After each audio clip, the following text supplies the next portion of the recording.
इसमें दिए हुए नहीं है, ये डी और डी की टर्म में ही पूछा। एनसीईआरटी का क्वेश्चन है लेकिन नीट में आया, ये बहुत अच्छा समझने का क्वेश्चन। किन्हें कहा जी तीसरे ब्राइट फ्रिंज की वैल्यू दूरी बताओ सेंट्रल मैक्सिमा से, जब ये 650 नैनोमीटर वाली यूज करते हैं, या 650 के लिए तीसरा मैक्सिमा बताओ। तो ये तो कोई मुश्किल नहीं, अभी किया तो तीसरा ही किया था, 3 × 650 और डी बाई, ये नहीं करा। अब ये कह रहा है कि सेंट्रल मैक्सिमा से वो कम से कम दूरी बताओ जब दोनों के मैक्सिमा कोइंसाइड करें, कम से कम क्लोजेस्ट दूरी।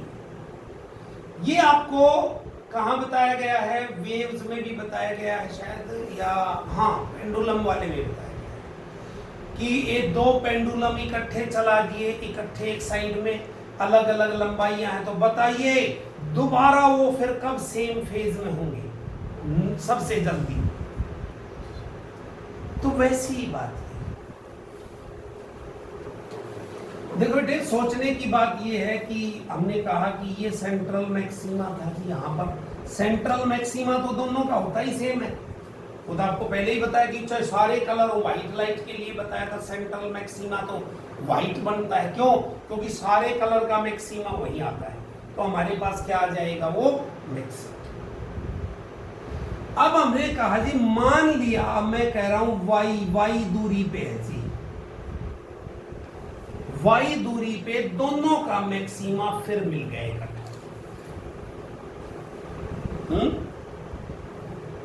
तो मैं क्या कहूंगा बेटे, वेवलेंथ इसके लिए तो मान लिया n1 है, मैक्सिमा मिलने ना, n lambda capital D by D condition है मैक्सिमा की, और एक पहली वेवलेंथ के लिए n1 है, n1 lambda 1 D by D. दूसरे के लिए भी तो इतना ही है, लेकिन नंबर अलग हो गया, कुछ और दूसरा मिल जाएगा। तो जी d से d कट गया, यानी n1 लैम्डा 1 बराबर है n2 लैम्डा। तो ध्यान से देखो, लैम्डा 1 ज्यादा है भाई लैम्डा 2 से, तो n1 कम होगा n2 से। समझ गए बात? n1 कम होगा n2 से।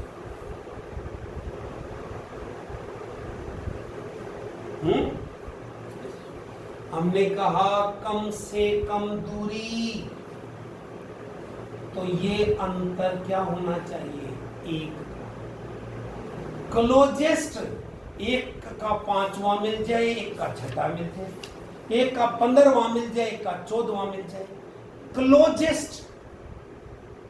हमने कहा पहली बार सेंट्रल मैक्सिमा के पहली बार कब मिलेंगे, एक का, दूसरी बार कब मिलेंगे, 2 का। ऑसिलेशन में भी ऐसा ही होता था कि भाई दो एक बार हिला दिए, पहली बार कब सेम फेज में होंगे, एक ऑसिलेशन का फर्क। एक का मतलब पहला और दूसरा नहीं हो सकता, एक का 5वां हो, एक का 6वां हो, एक का 5वां हो, एक का 4था हो, अंतर एक का हो। बात समझ रहे हो?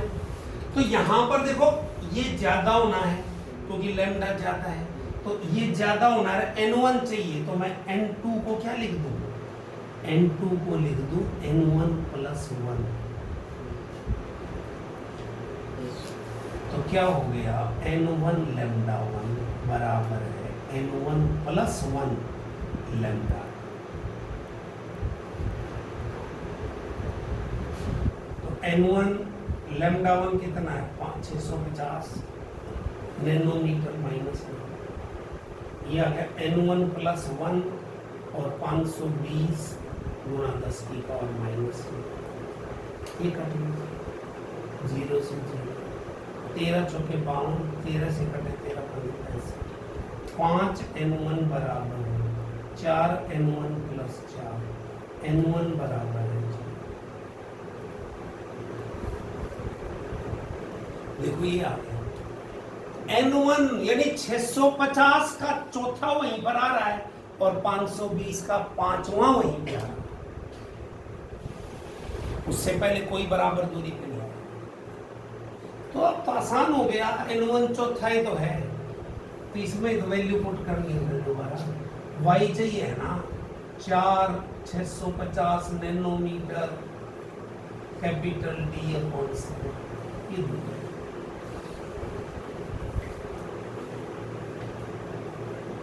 ठीक है,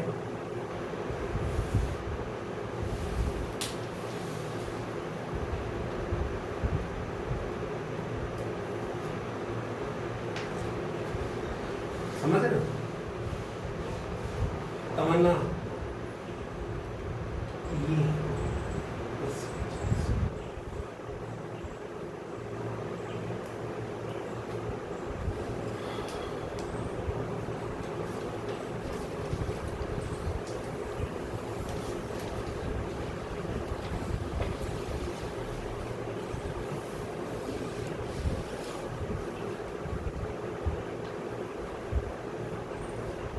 लिखो,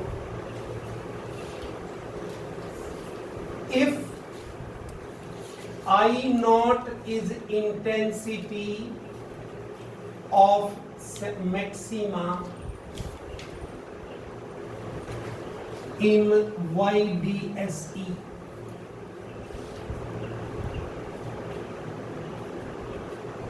then find the intensity of a point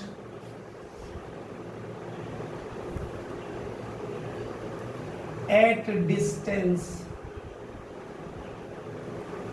1/4, ये भी कल करवाए थे ऐसे question, 1/4 of fringe width from central maximum।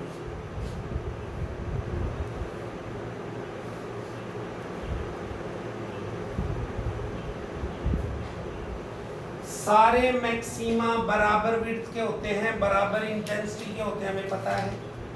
हमने कहा कि भाई आई नॉट है मैक्सिमा की इंटेंसिटी, तो ये बताइए उससे 1/4, मतलब क्या कहा, y की दूरी β/4 है, उतनी दूरी पे इंटेंसिटी बताओ। देख बोलो,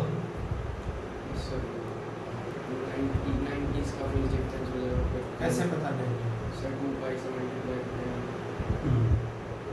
पहले आई नोट का हिसाब करो, जब कुछ नहीं दिया हुआ ना अलग अलग, तो ये मान के चलो दोनों सोर्स सेम है, तो आई रिजल्टेंट क्या कहा, क्या फार्मूला होता है, I1 plus I2 plus 2 under root I1 I2 और cos phi।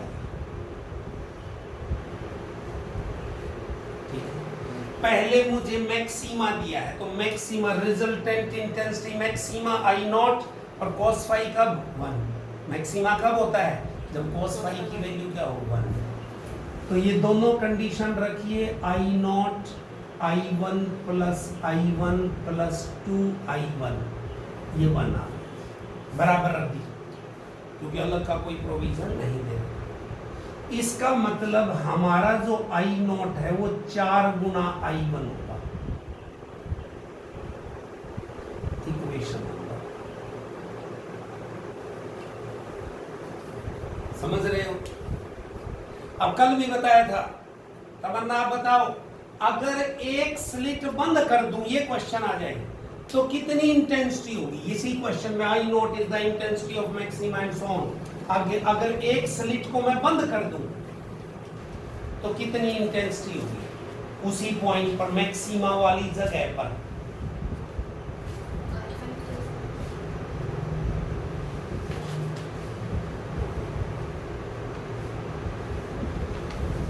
तनुज आप बताओ, एक प्रतीक।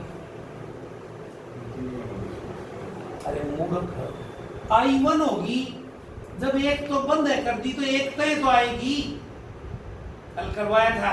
I1 यानी I0/4 देना है, तो I1 दे थोड़ा रखा है, अगर एक स्लिट बंद कर दें, ये तो है मैक्सिमा की, ये सोर्स है, ऐसे ये मैक्सिमा है यहाँ पर, तो यहाँ से आ रही है, तो यहाँ I1 यहाँ से चली और I1 यहाँ से चली, तो यहाँ की 4 I1 है, इसका नाम I0 है। हमने कहा कि एक बंद कर दो, अरे बंद कर दो तो I1 ही तो आएगी यहाँ पर। सेम कैसे होगी? I0 तो मैक्सिमा की दे रखी है, 4 I1 दे रखी है। अरे जब एक बंद होगी तो I1 आएगी, और I1 का मतलब है I0/4। सेम कैसे होगी? यहां तो 4 I1 थी, जो एक से आ रही थी उसकी 4 गुना। दूसरा यही क्वेश्चन जो कल कराया था, if sources are incoherent, sources coherent नहीं है, प्रतीक बोलो। करेक्ट, और दोनों बराबर हैं तो 2I1 होते हैं। अगर सोर्सेज कोहेरेंट नहीं है ना, तो इंटरफेरेंस नहीं होता, नहीं होता तो इससे I1 उससे I1 2I1, तो 2I1 का मतलब क्या होगा? I0/2। दे तो मुझे I0 ही रखा, हमसे तो I0 की टर्म्स में बताना, ठीक है। अब जो मैं ये क्वेश्चन ये पूछा, इससे क्या क्वेश्चन था? किसी एक से सेंट्रल मैक्सिमा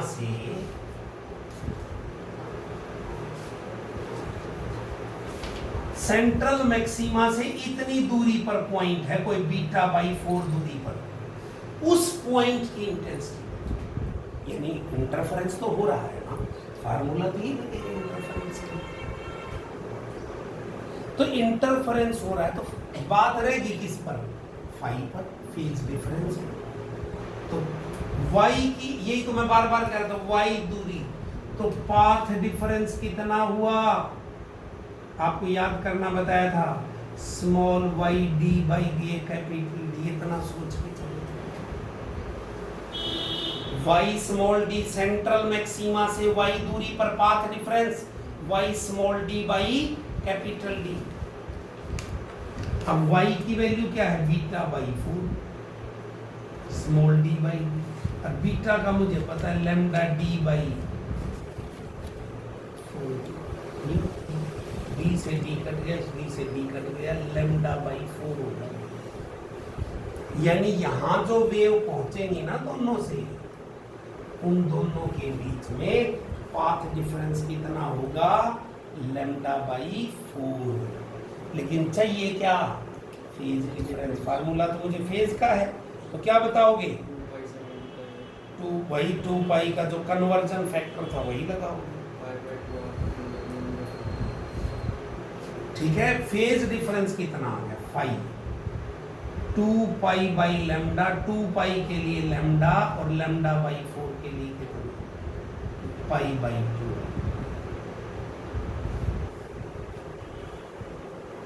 π/2। अब उसी में फाई की जगह π/2 रख दो, तो नहीं, उस पॉइंट पे इंटेंसिटी कितनी आ गई? IR dash I1 plus I1 plus 2 √I1 I2 cos 90, तो जीरो हो गया, ये टर्म जीरो होगी तो 2I1, ठीक है। तो यहाँ से I1 की वैल्यू ही निकाल लिया करें, I1 बराबर है I0/4, तो पुट कर दो इसे, 2I1 2I0/4 मतलब I0/2।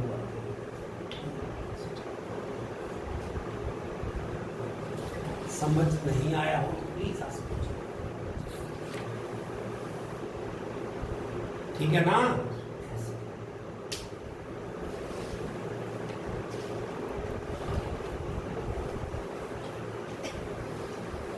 इसमें क्वेश्चन है, पैकेज में है, उसमें और नीट में आया भी है।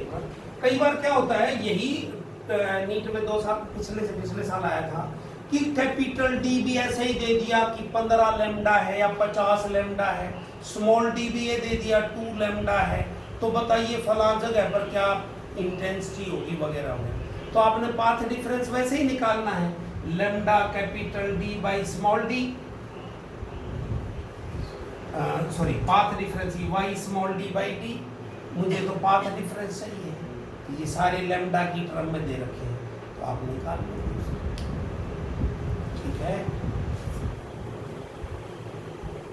करना ऐसे ही है, मतलब ये बेसिक चीज आपको बता दी गई, इंटेंसिटी कितनी होगी कितनी नहीं होगी। अब आप देखिए कि इसी में find the wavelength, wavelengths in YDSC so that which are absent in front of one of the slits.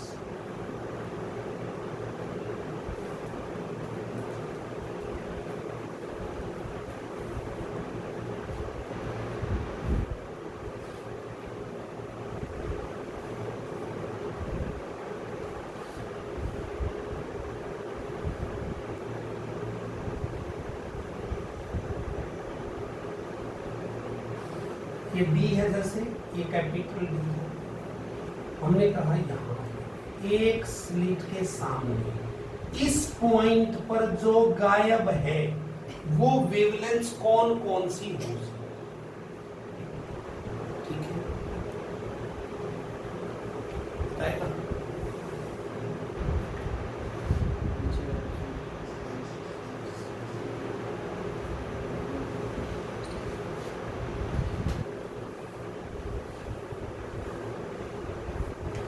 देखिए बेटे कि y की वैल्यू कितनी है यहां पर, अरे सेंट्रल मैक्सिमा से कितनी दूरी पर है ये, d/2, कि d/2 दूरी पर कौन सी वेव्स गायब है, नहीं मिल सकती, मतलब जिनके लिए इस पॉइंट पर मिनिमा की कंडीशन सेटिस्फाई हो, मतलब पाथ डिफरेंस कितना हो गया,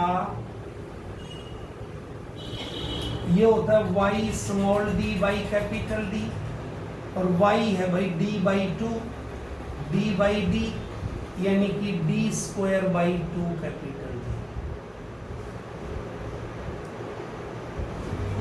वहां पर पाथ डिफरेंस ये है, कौन नहीं पहुंचेगा, मतलब फॉर एब्सेंट यानी minima d²/2d is equal to 2n minus 1 λ/2, 2 से 2, तो लैम्डा क्या हो गया, d²/2n minus 1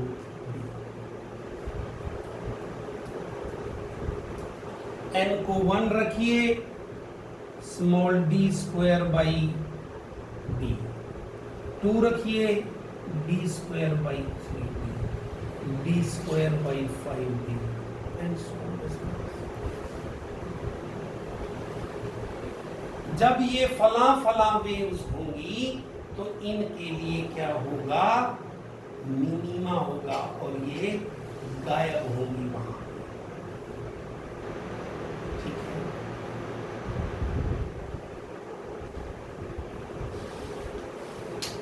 समझ रहे हो?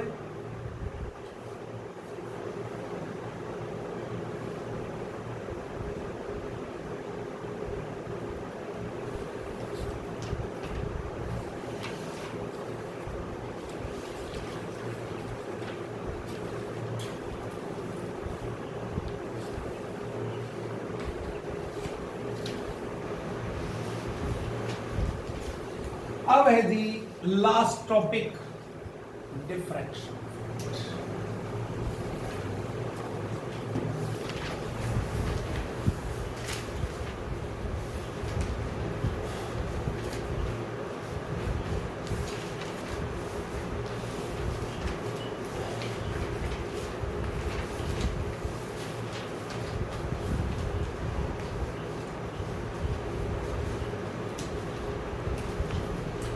It is the phenomena of bending of light around the corners or corners of an aperture or an obstacle and spreading of light even in the regions of geometrical shadow.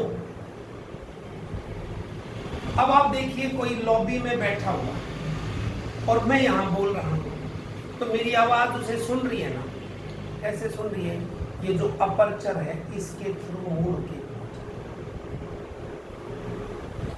इसे ही diffraction कहते हैं। मैं देख तो नहीं सकता कोई lobby में बैठा हो, क्यों?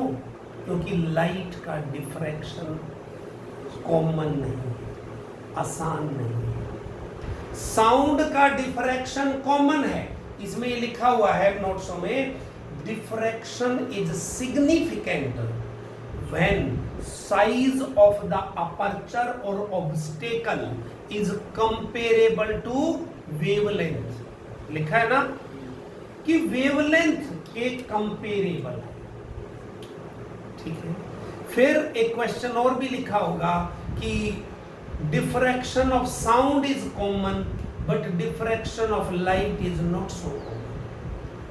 इसी का दूसरा रूप भी हो सकता है कि if two persons are on either side of a wall, एक दीवार के इधर और इधर दो बंदे हैं, they can talk to each other but they can not see each other.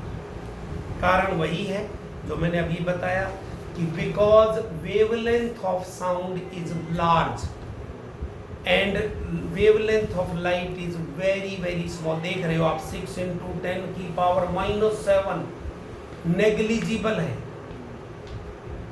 So in daily life we can have the aperture of size comparable to wavelength of sound, so we can have the diffraction of sound easily observe, लेकिन diffraction of light जो है उसके comparable जो aperture या obstacle नहीं होते, so it is not possible, ठीक है। अभी अगर मैं diffraction को आपको दोबारा एक फिगर से समझाऊं कि देखिए ये सोर्स है भाई मेरे पास, और ये कोई बीच में रास्ते में मैंने एक हाथ रख दिया या रुकावट डाल दी, तो जहां भी ये लाइट जा रही, मान लिया स्क्रीन है या दीवार है ये, तो यहां तो परफेक्ट डार्कनेस मिलनी चाहिए ना, क्योंकि इसकी ओट में डार्कनेस मिलनी चाहिए ना, लेकिन मिलती नहीं। यहां भी लाइट मिलती है, यहां भी लाइट मिलती है,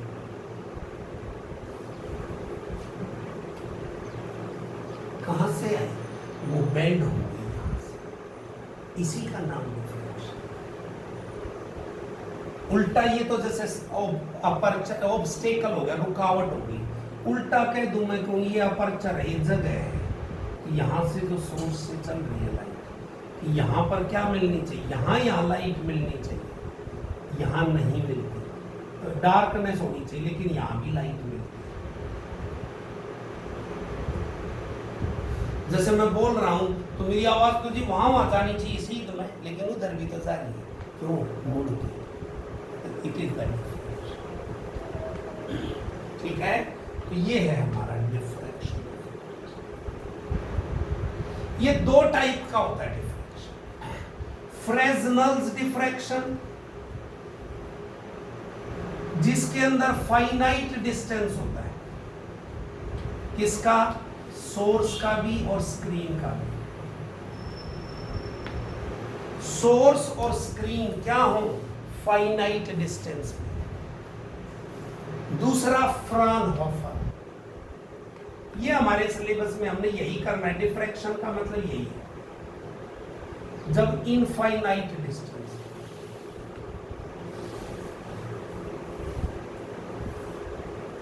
क्या हो? Infinite distance. सोर्स और स्क्रीन दोनों इनफाइनाइट डिस्टेंस। तो ये हमने कहा।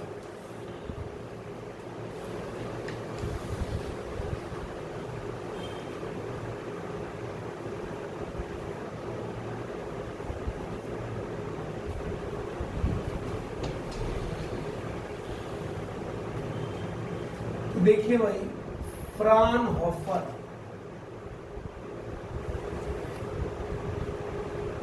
diffraction at single slit.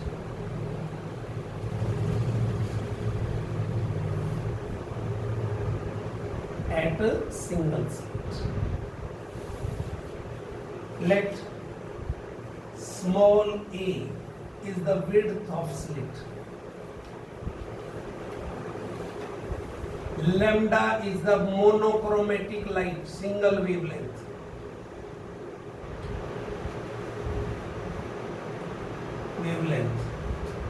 ठीक है. Capital D distance of screen. ठीक है. Let us discuss the experimental arrangement. हम फ्रॉनहोफर डिस्कस कर रहे हैं, यानी कि source and screen should be eight infinite distance. तो जी प्रैक्टिकली इनफाइनाइट डिस्टेंस, इन्फिनिटी से रेज क्या आती हैं? पैरेलल. तो हम इसको वास्तव में इन्फिनिटी पे ना रख के इन्फिनिटी पे बिहेव करा देते हैं. कैसे? ये सोर्स है S emitting the monochromatic light of wavelength lambda. We use a lens L1 and keep this source at the focus of this lens L1. क्या होगा? फोकस पे है तो क्या रेज कैसी आएंगी? पैरेलल आएंगी. और ये हमारी स्लिट है AB of width small a जो लिखा हुआ है. इस स्लिट पर वो वेव्स, वो रे ऑफ लाइट कैसे पड़ेंगी? पैरेलल. मतलब कैसे बिहेव करेंगी? जैसे इन्फिनिटी से आ रही. और W1 W2 क्या हो गया? Plane wave front. A plane wave front appearing coming from infinity is incident on the slit AB of width A. Is it clear? अब हमें पता है कि every point of a wave front act as a source of new disturbance from which all the wavelet travel in all directions. सभी दिशाओं में wavelet जाएंगे. पता है ना, सभी डायरेक्शन में वेवलेट जाएंगे. तो आप देखिए ए बी पर जब ये वेव फ्रंट आ गया तो ए बी का हर पॉइंट क्या बन गया? एक नया सोर्स बन गया लाइट का. उसके चारों तरफ लाइट निकलेंगे. Those light coming out of this wave front, ये different wavelength are focused at different point on the screen by the lens L.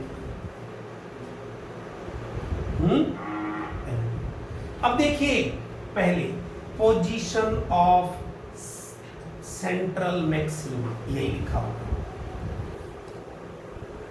Position of central maxima.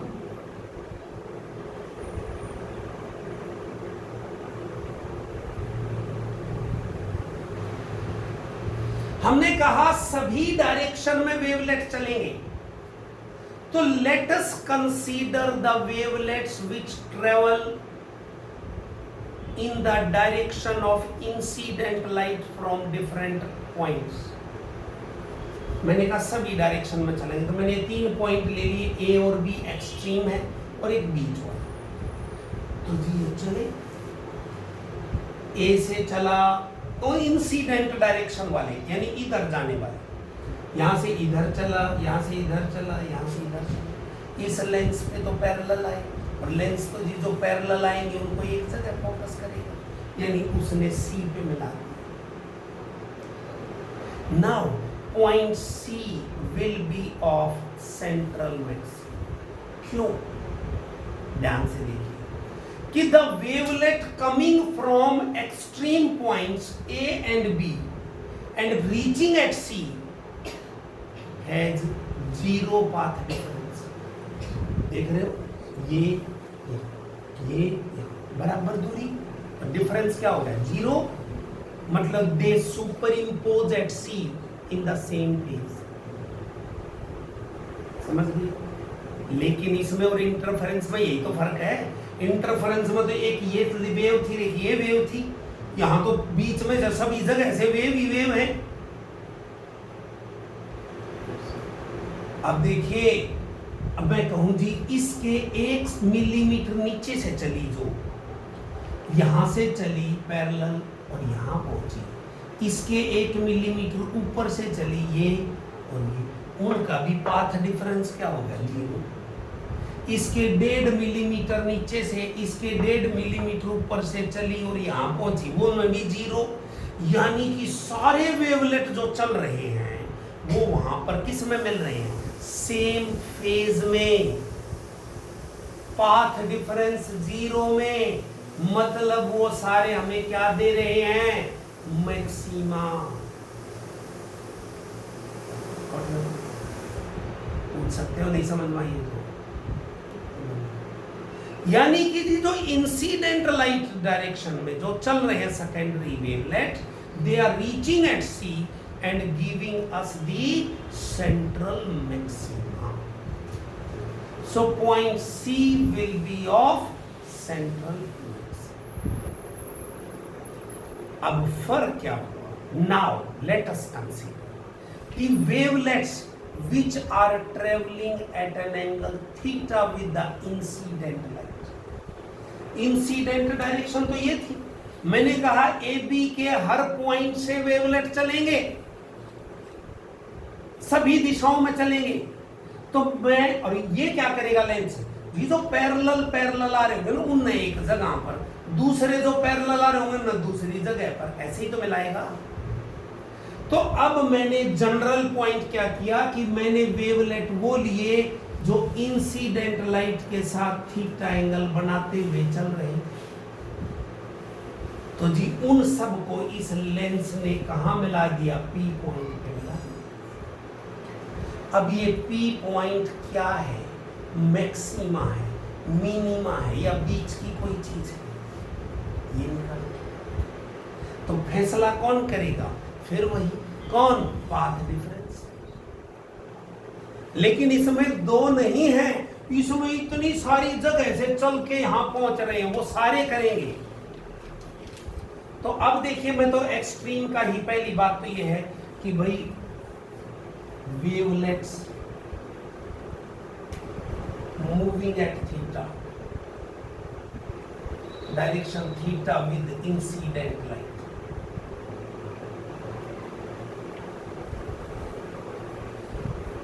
Path difference between parallel rays from A and B, extreme point से बीच से देखिए, A और B मेरे extreme point है, इनसे चल रही है और थीटा एंगल पे पहुंचेंगी। तो यहां से क्या करूंगा मैं, परपेंडिकुलर लाइन BN, इसमें BM लिखा, BN लिखा,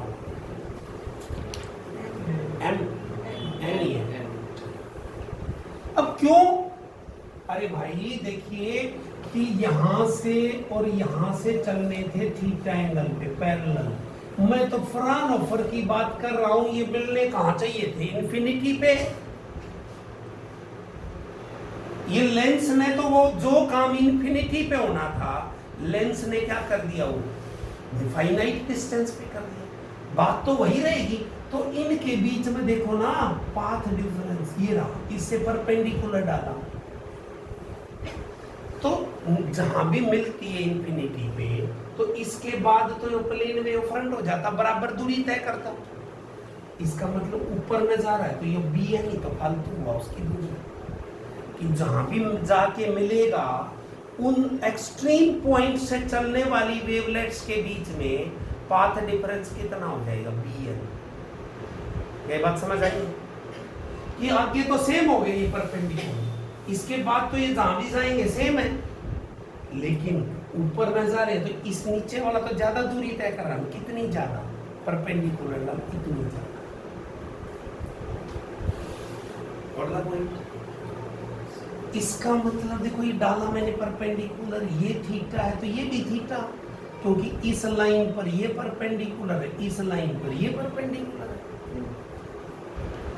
तो क्या हो गया, ट्राइंगल देखिए A B N, sine theta कितना हो गया भाई, B N by A B, मतलब B N by A small A तो bn आ गया भाई path difference a sin theta.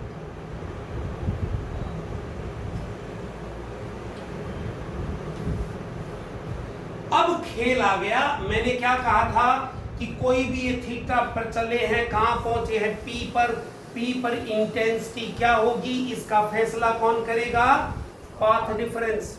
और वो पाथ डिफरेंस आ गया ये एक्सट्रीम वालों के बीच में, पाथ डिफरेंस आ गया a sin थीटा। a तो कांस्टेंट है, इसका मतलब सारी बात किस पे डिपेंड करने लगी, थीटा पर। कि कोई 5 डिग्री पे चल रहा है तो अलग जगह मिलेगा, उनमें पाथ डिफरेंस अलग होगा। कोई 10 डिग्री पे, 15 डिग्री पे, 18 डिग्री पे, सबके अलग अलग पाथ डिफरेंसेस होंगे जहां वो पहुंचेंगे, या नहीं। अब देखिए मैं चाहता हूं अलग अलग वैल्यूज के हिसाब से निकालना चाहता हूं क्या, पोजीशन ऑफ सेकेंडरी मिनिमा,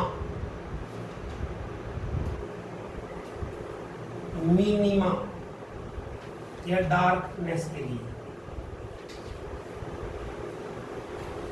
कब आएगा, मतलब यो पी पॉइंट मिनिमा कब होगा।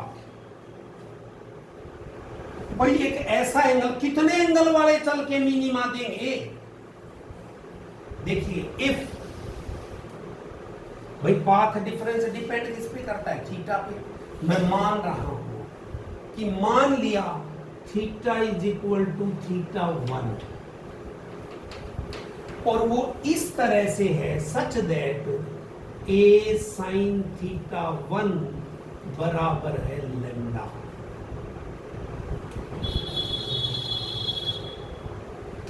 एज्यूम किया है कि वो एंगल ढूंढो जिस पे a स्लिट की कोई विड्थ है 2 mm, 0.1 mm, गुना में साइन 5 डिग्री मान लिया उदाहरण के तौर पर।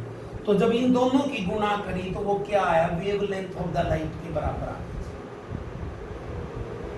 यानी कि 5 डिग्री वाले यहां जा रहे हैं और P पर मिले, और इनके बीच में A वाले और B वाले के बीच में जो 5 डिग्री पे चले थे उनके बीच में पाथ डिफरेंस वेवलेंथ के बराबर का है। ऐसा एंगल है खास। तो क्या हुआ कि मैं कहूं इसको लैम्डा को क्या लिखो भाई, 2 लैम्डा बाई 2 लिख सकता हूं ना। अब ध्यान से देखिए बेटे कि जहां ये थीटा 1 वाले हैं, फिगर में समझिए, यही बेसिक चीज है समझने की। ये थीटा 1 वाला, ये थीटा 1 वाला, इन दोनों के बीच में पाथ डिफरेंस कितना है, लैम्डा। लेकिन कोई ये दो ही तो चल नहीं रहे कि इंटरफेरेंस की तरह ये दो थे, लैम्डा का पाथ डिफरेंस सेम फेज में मिल गया और मैक्सिमा आ गया, नहीं। क्योंकि यहां तो A से लेकर B तक सब जगह से चल रहे हैं ना। तो सोच के देखिए, उल्टा सोचेंगे क्या कि कैंसिल कर रहे हैं कि नहीं कर रहे हैं। देखिए O से चले A और B वालों के बीच में, तो मैंने इस पाथ डिफरेंस का फार्मूला ही A और B के बीच में निकाला है, तो लैम्डा। क्या A और O से चलने वालों के बीच में आधा नहीं हो गया पाथ डिफरेंस, लैम्डा बाई 2। देखो A और B के बीच में इतना है ना, तो A और O से चलने वाले के बीच में इसका आधा हो गया, ये A बाई 2 है, लैम्डा बाई 2 कैंसिल कर दीजिए। लैम्डा बाई 2 तो कैंसिल करने वाला था ना, यानी जो वेवलेट A से चला और जो वेवलेट O से चला वो तो एक दूसरे के साथ लैम्डा बाई 2 के फेज में पहुंचे, वहां पर कैंसिल। A के 1 मिलीमीटर नीचे से चला, O के 1 मिलीमीटर नीचे से चला, लैम्डा बाई 2 कैंसिल, उसके डेढ़ कैंसिल।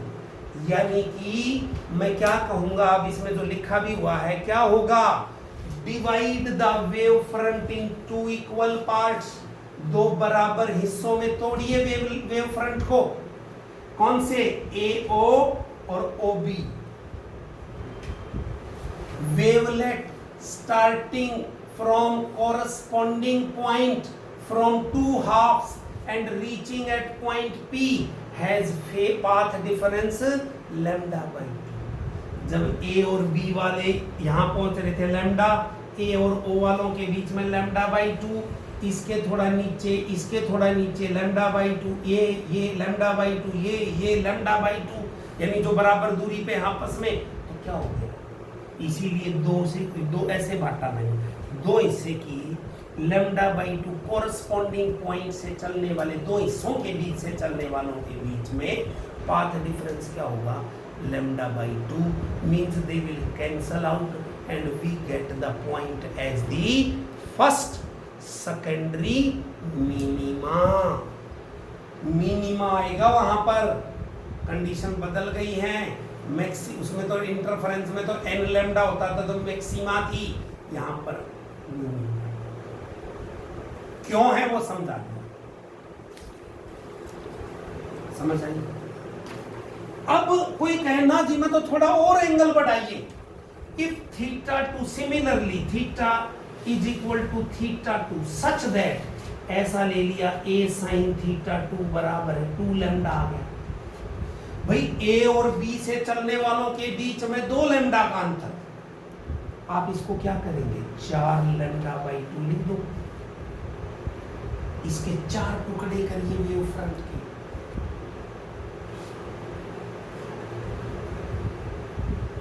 समझिए 4 टुकड़े किए मैंने, ये ए और ये मेरा बी है, यहां से जो थीटा 2 पे चल रहे हैं वो कहीं भी पहुंचे, जैसे जनरल बात करें तो पी पे पहुंचे, इनके बीच में कितना 2 लैम्डा, इनके बीच में बिल्कुल बीच में ले लिया पॉइंट तो कितना हो गया, इसके और इसके बीच में कितना लैम्डा, और इनके और बीच में ले लिया O1, ए और O1 वाले के बीच में कितना लैम्डा बाई 2, ठीक है, और ये O था ये O2 है, इनके बीच में कितना लैम्डा बाई 2,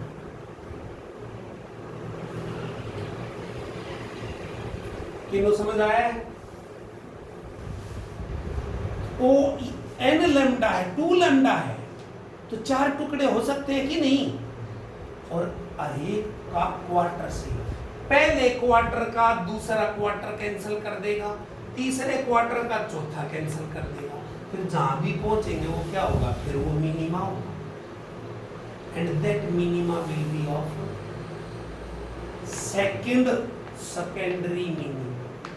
इसी तरह आप बढ़ते जाइए, 3 लैम्डा और 6 टुकड़े कर दिए, 3 को 3 बाकी 3 कैंसिल कर देंगे, and so.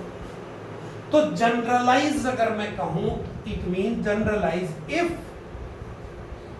A sine theta 1 theta n बराबर है एन लैम्डा, थीटा की जगह थीटा एन रखा, इस तरह रखा कि जो ये पाथ डिफरेंस था ये एन लैम्डा आ गया, इंटीग्रल मल्टीपल है, तो मैं क्या कह सकता हूं 2n लैम्डा बाई 2, यानी 2n का मतलब इवन आया ना, 4 आया 6 आया 8 आया, तो वो बराबर बराबर काटने वाला मिल जाएगा, 3 इधर 3 इधर, 10 आ गया तो 10, 5 इधर 5 इधर, लेकिन अगर 9 आ जाता तो नहीं मिल सकता ना, 9 तो 4.5 थोड़ा कहेंगे, ठीक है, पूरा पूरा।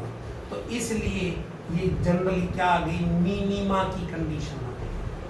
सेकेंडरी मिनिमा इसलिए कह रहे हैं इंटेंसिटी घटती चली जाती है, बताइए तो ये कोई डाउट, तो ये लिखा हुआ है सारा कि भाई ये कंडीशन किसकी आ गई, मिनिमा की, ए साइन थीटा एन बराबर है एन लैम्डा, क्या बता रहा है कि मिनिमा।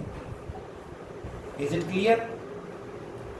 अब भाई हमने देख लिया कि जी ए साइन थीटा लैम्डा था तो भी मिनिमा, 2 लैम्डा था तो भी मिनिमा, बीच में भी तो कोई और भी तो वैल्यू होती होगी। अब मैं चाहता हूं पोजीशन ऑफ मैक्सिमा, सेकेंडरी